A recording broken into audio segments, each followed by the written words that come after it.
This week, on the Myths and Legends podcast, we're back in Norse mythology. We'll see that Odin is just dying to know more about Ragnarok, and if you're having a hard time meeting new friends, maybe try picking a fight with some angry giants, 5 times your size. Can't really see what can go wrong there.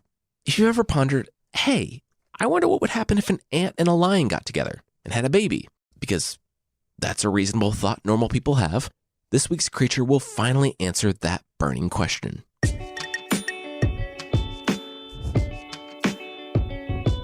This is the Myths and Legends podcast, episode 79, The War to Begin All Wars.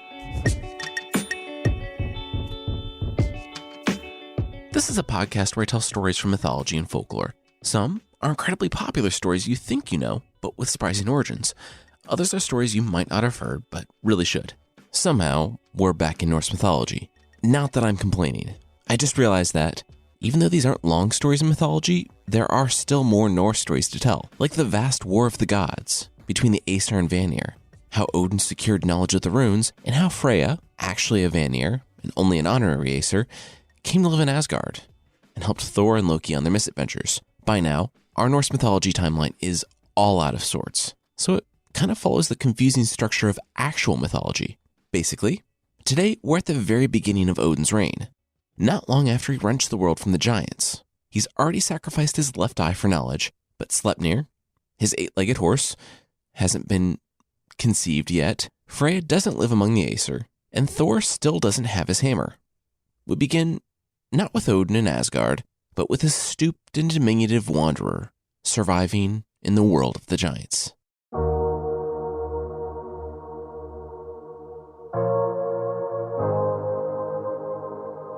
A wanderer hobbled through Jotunheim. A long beard covered his body, and a wide hat concealed his deeply ridged and wrinkled face. The shadows hid the fact that he only had one eye, a fact that the giants would take as an invitation to harass or attack the old man. He knew it was dangerous out there, alone, but he had to make this trip.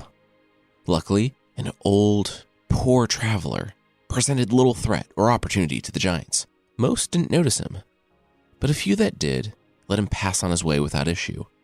That was not the case with Boggy. The ground of Jotunheim shuddered as Boggy stepped out from the trees on the side of the road. As he did, he grew from the size of the wanderer to that of a true giant. The creature looked down, and the wanderer fell to his knees, showing that he didn't have any weapons. He was completely at the giant's mercy. The giant rolled his eyes. Hi, Odin. What? No. I'm not that incredibly good-looking guy. No, I'm just a non-threatening, weak old man, the wanderer insisted. Oh yeah? The giant asked. What's your backstory? Didn't even think to make one, did you? What's an old man doing hobbling alone through giant land without weapons or provisions? I mean, how'd you even get in here? Look at you, the long beard, the ratty clothes, the one eye. You are the definition of an Odinic wanderer, the giant scoffed. I don't even know what you're talking about, the wanderer said, but I'm definitely not the super strong Odin, who's not only beloved by all species that actually matter, but like a really good cook. He could own a restaurant if he wanted to, but he spends too much time being awesome, ruling the 9 worlds. Okay. Guys, Boggy said, looking to his left and right. There, on both sides of the road, 2 more giants grew from the trees until they filled the sky in front of the wanderer. The old man stood up from his knees with a smirk. Hey, Boggy. Boggy rolled his eyes. He knew exactly where this was headed. You were right about one thing, the wanderer announced loudly, with no small degree of panache. He grabbed his cloak from the bottom and whipped it up over his head, and as it came off, it revealed not the shriveled, non-threatening body you'd think would be underneath, but that of the Allfather, Odin, chief of the Aesir. He stood there, spear in hand. I am Odin, he shouted, glistening in all of his glory. For about 3 seconds, Odin saw the trees shake and fall to his left as the first giant's foot exploded from the forest, knocking him into a nearby tree. Boggy was next, pinning him down with his left hand while flicking Odin's head with his right. Being about 5 stories tall in all, each flick felt like a punch from a heavyweight. When the giants were convinced that the Allfather was properly subdued, they shrunk down to a smaller yet still imposing 8 feet tall to really savor all the little details.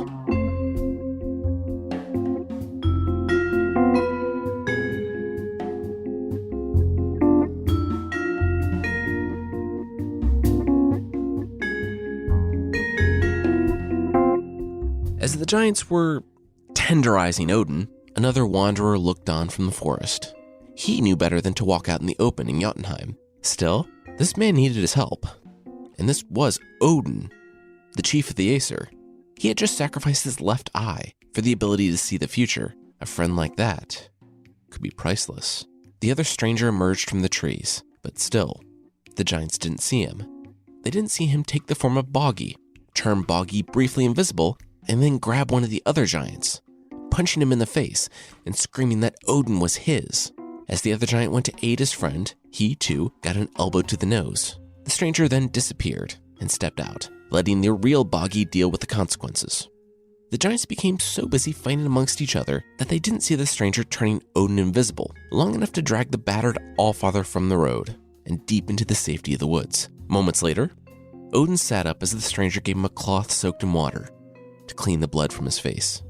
Wow, man, that was a mistake. That went south really quickly. Thank you so much, Odin said. I would have died if you hadn't come to my rescue. They could still feel the earth rocking from the giant's fight not far off. It's no problem at all, the stranger replied with a smile and a wink.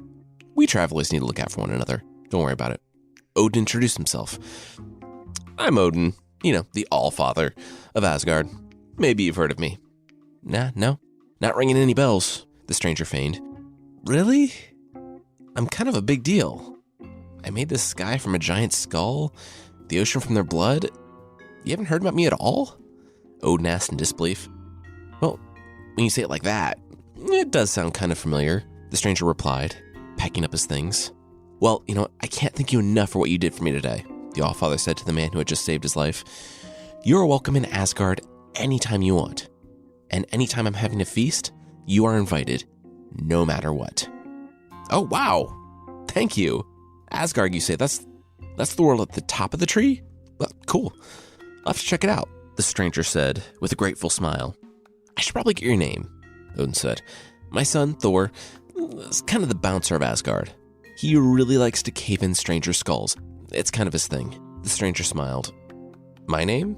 He asked. It's Loki. Loki. Well, nice to meet you, Loki. I think we're going to be good friends, Odin said before turning and hobbling, legitimately this time, back to Asgard. Loki watched with the widest grin he could muster until the Allfather was out of sight. He waited for a couple more minutes before returning to the shaking ground and the yelling giants. Guys, you can stop now, Loki yelled to Boggy and the other two. He bought it. I'm in.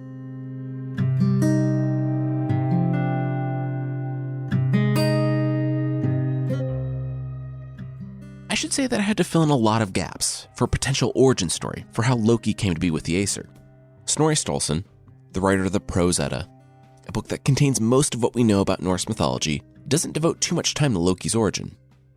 In the Loksana, a poem with an alternate version of the binding of Loki that we'll talk about at the end, we get a couple lines of Odin having sworn an oath to allow him at the Aesir feasts, which is why he's always hanging around the Aesir, despite not really being an Aesir. It also talks about how Loki might have saved Odin's life at some point. I made a story about it, adding the part where Loki is working with the giants, because not only did that really seem like Loki, but Loki always seems to have an in with the giants and other creatures. Tricking his way into Odin's favor and friendship is 100% Loki, especially in light of the destruction he'll bring. Also, the term Odinic Wanderer is a real thing. It was a term coined by J.R.R. Tolkien to actually describe Gandalf. Anyway, I like to let you know when I add to the story beyond motivations or dialogue, so don't cite that origin story on a term paper or anything.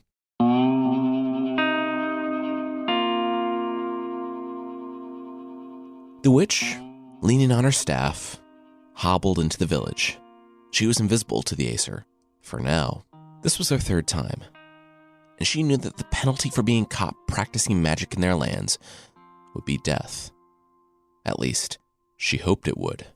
The Aesir lived in their little fort at the top of the world tree, looking down upon everyone. Odin, their leader, the self-titled Allfather, even claimed control of the other worlds. It was a claim that had never been challenged. The people of Midgard, the children of Ash and Embra, the creations of Odin, were weak. They had been imbued with the values of their creators: loyalty, honor, self-sacrifice. Luckily for Golviig, the witch, a name that literally meant gold greed, loyalty, honor, and self-sacrifice weren't nearly as sexy as magic, gold, and the ease of knowing the future. Golvig looked around at the dirty people scratching the dry earth. It wouldn't even take that much to win them over, just a nice rain and bit of food. Gold greed could give them so much more than that, mainly a lot of gold. Also a little bit of greed. She hobbled to the center of the village, raised her arms, and began chanting. Immediately, the pockets of the villagers began overflowing with gold coins. Chickens multiplied in their coops. The dry dirt swelled with water, and the plants began rising from the ground. People rejoiced and praised this strange woman.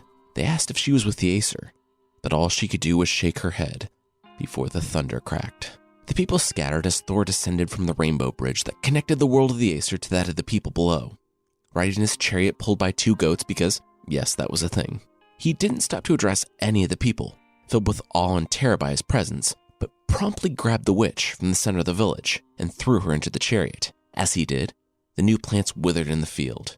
The new chickens died, and all the gold overflowing from their pockets turned to dust and blew away. In mere seconds, the people turned from praising the name of the witch to cursing the names of Odin, Thor, and the rest of the Aesir for taking away this gift. The witch, Gold Greed, could only smile as she rode on to Asgard and certain death for her sorcery. Her plan, to finally destroy the Aesir so that her people could take their place as the rightful rulers of the 9 worlds, was falling into place.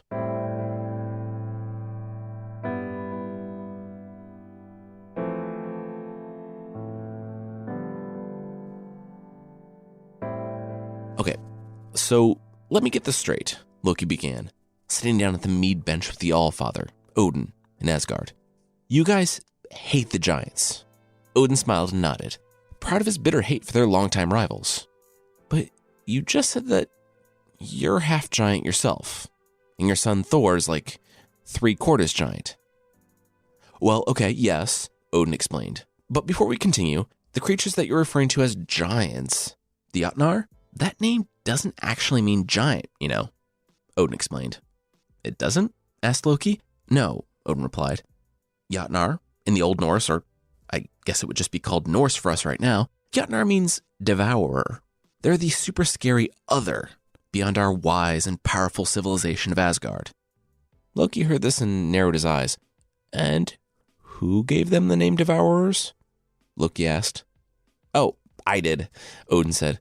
Look, Loki, you're new here, so I get that all this is, a bit confusing, but they're the people outside our society, and pretty much as powerful as us. So we have to kill them all. Even though we're all basically the same, I killed their big giant ancestor and made them all go to their own world. So I get to make the rules. This whole other beyond the wall thing will really resonate with people in the early Middle Ages. We, the Aesir, will be the big helpful gods, living in the shining tower somewhere over the rainbow, keeping the ugly, evil devourers beyond the enclosure away. Those peasants will eat it up and worship us, not knowing that, had I not deceived a giant grandpa some time ago, they'd be worshipping the Jotun, and we be the bad guys. Imagine that, Odin a bad guy. I'm so lovable. So, if I'm following, Loki said, it just seems like kind of an arbitrary division along racial lines that leads to pointless violence and death.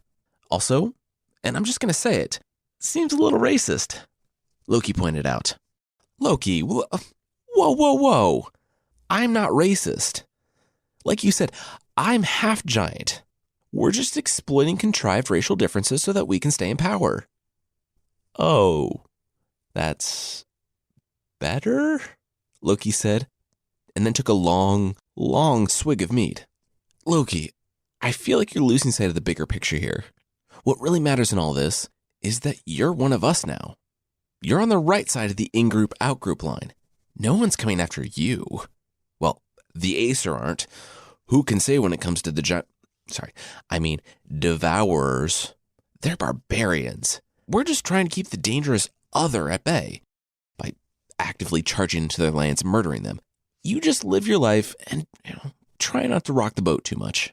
The familiar sound of Thor's chariot / all-you-can-eat goat buffet cut off Loki's reaction. Thor! Odin called out to his son, rolling up to the longhouse. Odin turned to Loki and explained, Thor's my son. He's the super strong god of lightning who lives in his house, named Lightning Crack, in a place called the Plains of Strength. Did he name those himself? Loki asked. Yes, he's very subtle, replied Odin. Wait, what's he got with... it's that witch again. Narrowing his eye, Odin stood abruptly and pushed past Loki as he stormed outside. 3 of the more burly Aesir were carrying gold greed on the edges of their spears so as to not have to touch her. How many times am I going to have to kill you for you to stop? Odin said to the captive with a sneer. Just one more time, Goldgreed answered smugly, before laying back on the spearbed. Odin couldn't take it. Not only was this witch wandering around the 9 worlds, causing all sorts of trouble for him, but she just wouldn't stay dead. Odin had already killed her for this. Twice. And here she was flaunting his authority in front of his own people. And you know what they say about doing the same thing over and over again, expecting a different result? That it's really smart, and you should definitely keep going. Also, burn the witch, burn her. Odin, for the 3rd time, grabbed Goldgreed by the hair on the back of her head and pulled her from the spears. She didn't fight, as he dragged her over to the massive fire that stood in front of his longhouse and threw her in. The Aesir surrounded the fire, spears pointed inward. Goldgreed's clothes were the first to go. Then her hair, and even the strongest stomachs of the Aesir had to look away from the woman's skin bubbling and burning away. Still, she didn't scream, only smiled. It was done. With her death, the Aesir would fall. While her lips still remained, she mouthed one final word to Odin, only seen by the Allfather. In that moment, his smile faded. In that moment, he knew that the war had started.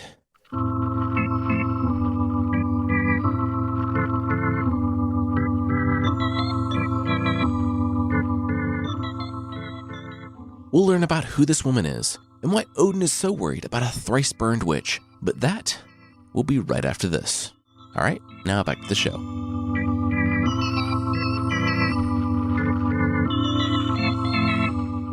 Odin slammed his fist down on the table, sending cups of mead tumbling onto the floor. She's Vanir?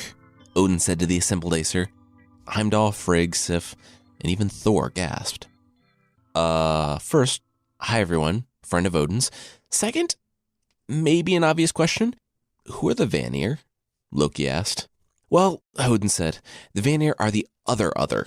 In Norse mythology, we have the big 3, the giants, the Aesir, and the Vanir. And yes, the Vanir are almost exactly like us Aesir, except they are evil, money-grubbing magicians.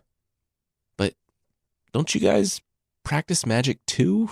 Loki questioned, again, really not following. Yeah, but our magic is the good kind, Odin said. We only use it for hijinks and light genocide. The Vanir use it for an easy life and money. The woman they just burned, her name is Gulvig, literally meaning gold greed. See? Bad stuff. Also, they're kind of better at magic than us, Thor admitted. Thor! What? It's true, Thor said, looking at his feet. Odin took a deep breath. Well, it is true, he agreed. And this wasn't just some random magician. This was a lure into us committing an act of war. Then he gasped. Okay. Hey, everyone. Probably nothing, but I can't see the future anymore, Odin said. Every head turned to Odin. What could this mean? That's when they heard the screams. The Aesir rushed to the door to see flames rising above Asgard. The Vanir were here, and the city was under attack. The first battle in the Aesir-Vanir War had begun.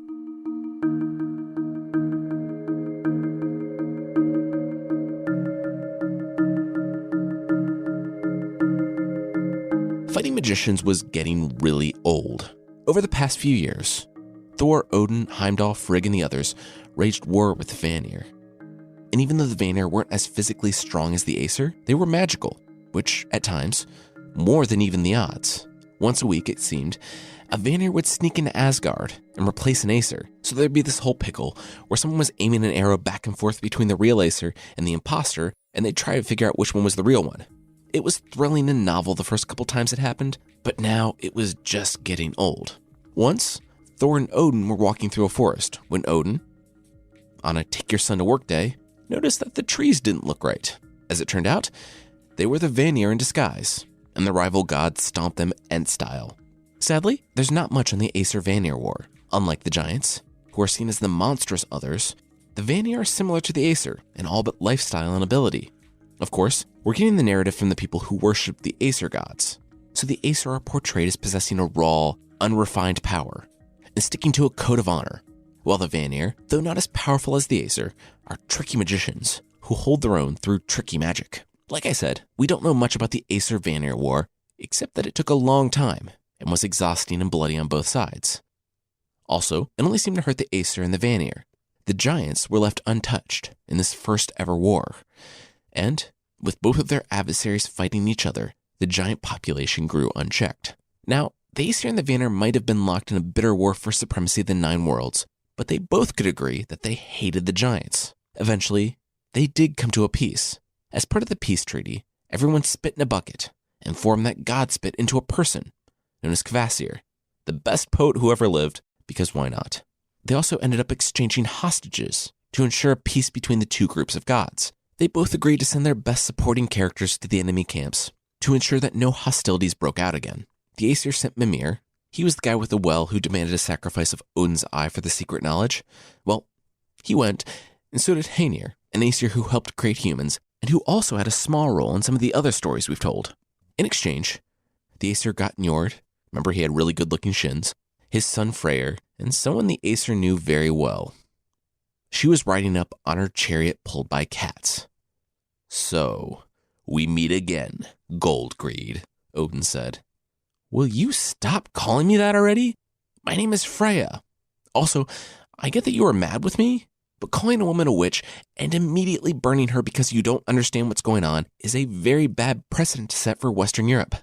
Freya, despite the Aesir burning her 3 times, was very much alive and weary of the war, so she was ready to come to Asgard and contribute to the peace between the two groups. She seemed like kind of a weird one to send, given the Aesir penchant for burning her alive, but hey, she was the best, and she jumped into her new life among the Aesir. She vowed to not to use her magic to spark never-ending wars for supremacy, but also to use it to help the Aesir out of self-inflicted jams, which would happen a lot, actually. She became known as an honorary Aesir, and though the peace between the two groups was supposed to be mutual, it looked like the Aesir changed it into a very different type of war. And years later, we still know a lot about the Aesir, but next to nothing about the Vanir. It was a much longer game, but it's one that the Aesir won. Also, we should talk about it. Freya had a cat chariot, and it wasn't like awesome tigers or something, but 2 or more house cats. I can only imagine that that is the least productive mode of transportation ever devised. Also, I would worry about parking it, that it's just going to get startled and run off. Maybe that's what happened, because it doesn't really pop up in these stories much. Also, really quickly before moving on, Gullveig, Freya's alter ego, was called Gold Greed in today's story, because that's how one of my translations had it. But I've also read that it means gold intoxication, or gold intoxicating drink. We should think of it as kind of an intoxication or madness brought about by gold or desiring gold. Gold Greed was a little shorter.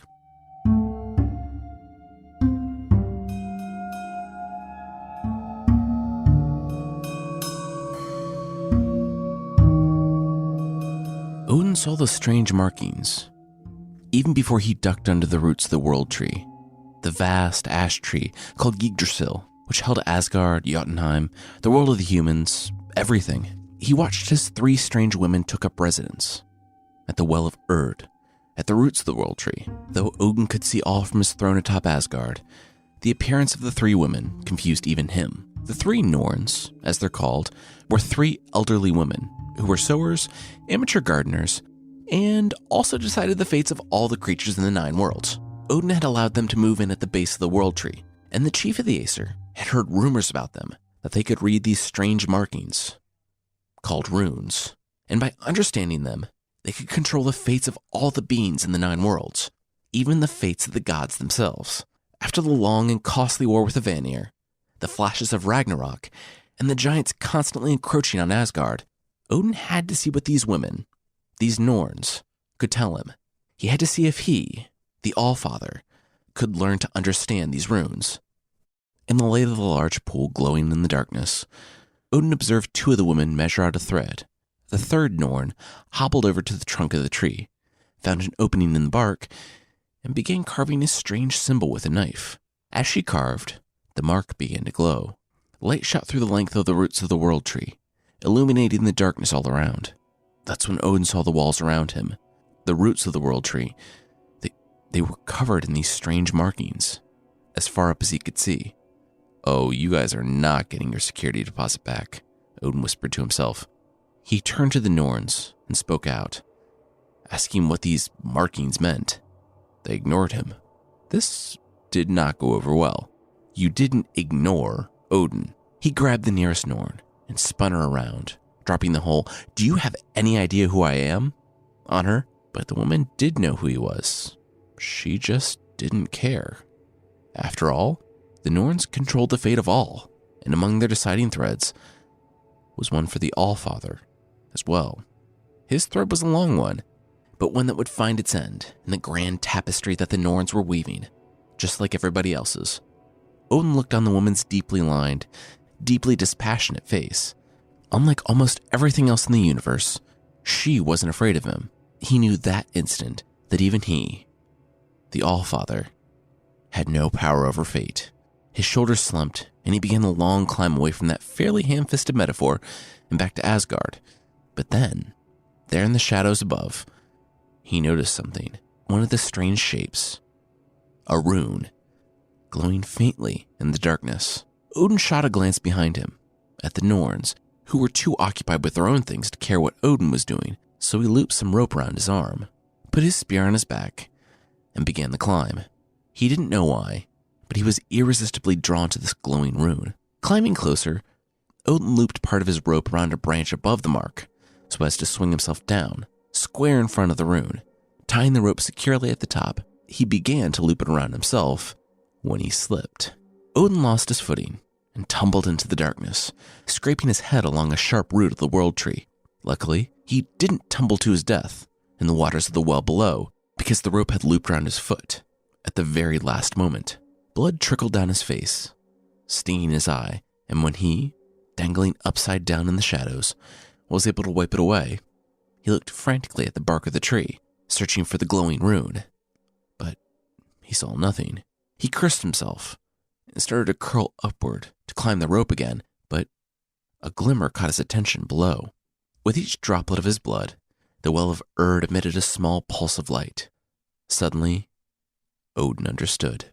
In the way that sacrificing an eye had led to knowledge of the future, something far greater would have to be given to understand these markings, these runes. Thoughts of Ragnarok had begun to consume his dreams and plaguing him during the day. In his dreams, he watched the worlds burn, the wolf that consumed the sun. He had told himself that there was no price too great to stop it all. Now, he had to reckon with those words. Odin gripped his spear. He didn't know what would happen as he plunged it deep into his stomach. He took 3 quick breaths and found his heart. Odin hung from the tree for 9 days, wavering between the world of the living and the world of the dead, his own blood streaming down his face and into the pool below. At the end of the 9th day, Odin began to see shapes in the pool take form. The runes were revealing themselves to him. He saw the future and so much more. The Allfather spoke the runes aloud, and the wound in his stomach healed. He said another, and the rope above him unwound itself. He floated down until he was surrounded by the smiling Norns. He was now like them, knowing the power of the runes. He had sacrificed himself to himself in order to gain this knowledge, and with it, he would be unstoppable. He nodded and left for Asgard, changed.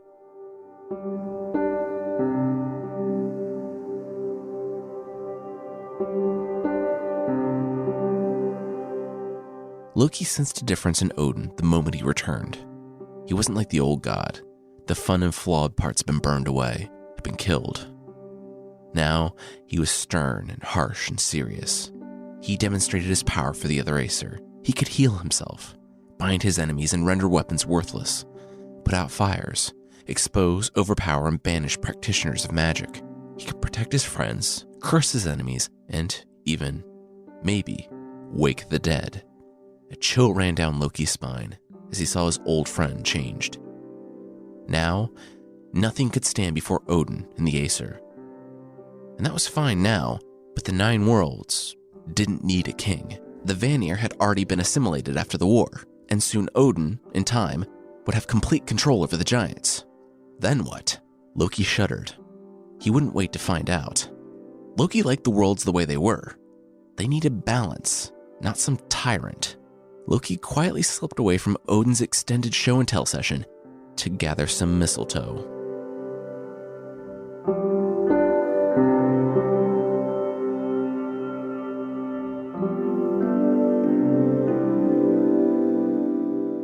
We should watch out when ascribing motives to Loki, the prototypical trickster.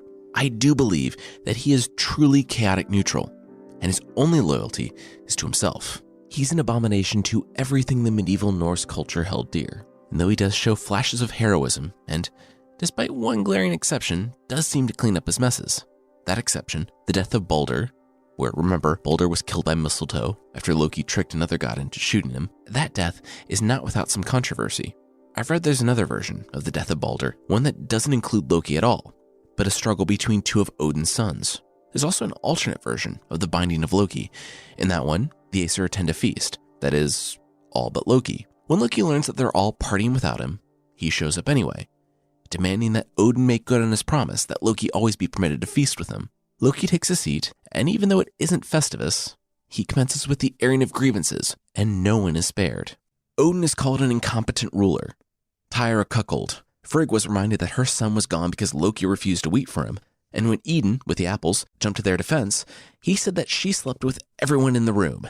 Aesir, giants, elves, even dwarves. Having shown up drunk already and completely fed up with the Aesir and their crap, Loki goes around the table eviscerating everyone, using their deepest secrets, worst fears, or most hidden shames. Loki only stops when Thor, who had been taking some Thor time out east, messing up some giants, shows up fashionably late, and Loki excuses himself to the bathroom, where he dives out a window and runs away giggling. He hides in a waterfall as a salmon until the heat dies down, and that's where Snorri's story syncs up with the older version. In the Poetic Edda, the Aesir, tired of Loki and his crap, kill his son, Narfi, in front of him, bind him with his kid's entrails, and puts a poisonous snake over his head to drip painful poison on him for all eternity. If this version is to be believed, then I can see how Loki siding with the giants and wanting to take revenge on the Aesir at Ragnarok is more than justified after they murdered his son for making them feel sad at a party. And yes, Ragnarok is coming this fall. I'll finally be covering the doom of the gods and ending our time in Norse mythology once and for all. Next week, it's back to Greek mythology, where we'll talk about Perseus and Medusa, the story about which the Clash of the Titans is very loosely based. And sadly, there will be no Krakens or the releasing thereof. I want to say thanks to Brian Fantana73, Tayuchi, Matt4499, Bunny Conga, a lovely ladybird, Hugo Pug, Story and Myth Lover 99, Jikda, Sour Lemon 101, Adrian 1299, Dragonetta, Megan Hart, JMHC6, Yellow F, Mokamore, Just in Case, and Big Baby Dan for the reviews on Apple Podcasts. Thank you all so much. If you'd like to leave a review, Apple Podcasts is the best place, and it really does help the show. And I just love hearing from you. And you can find the show there at apple.mythpodcast.com. And as always, there's also a membership thing on the site. For less than the price of a t-shirt of a samurai shark riding a T-Rex, you can get extra episodes, source pack ebooks, and ad-free versions of the show. Really though, there's like a cottage industry around stuff riding a T-Rex. And if samurai sharks aren't your thing, there are also sloths playing guitars. Pandacorn, which is, surprise, surprise, a panda unicorn, Santa, and Abe Lincoln. I think once they hit Pandacorn, they kind of jumped the samurai shark, but whatever. Check out support.mythpodcast.com for more info on the membership.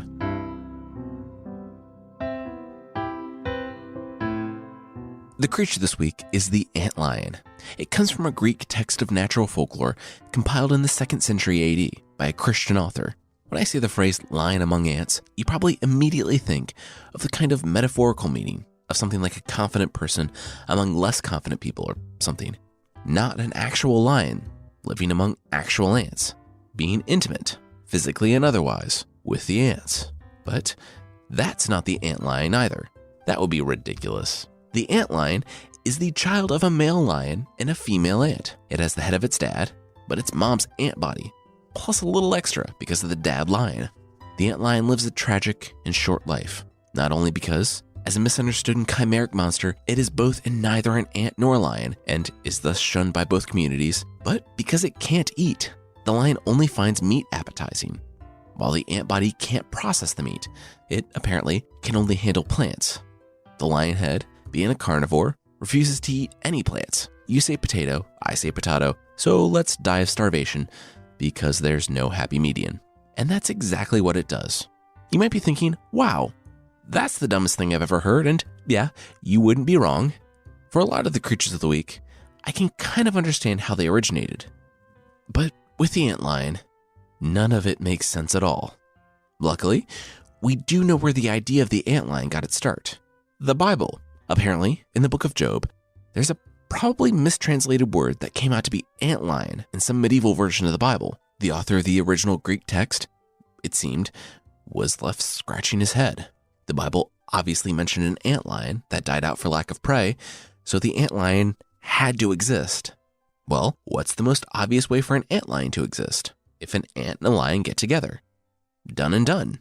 And we're apparently still talking about that monk's very obvious phoning it in of a definition of a mythological creature today. 1,800 plus years later. We can laugh, but I can guarantee you that nothing you or I do will still be talked about in 1,800 years. So, yeah, you win, antlion slacker monk. You win.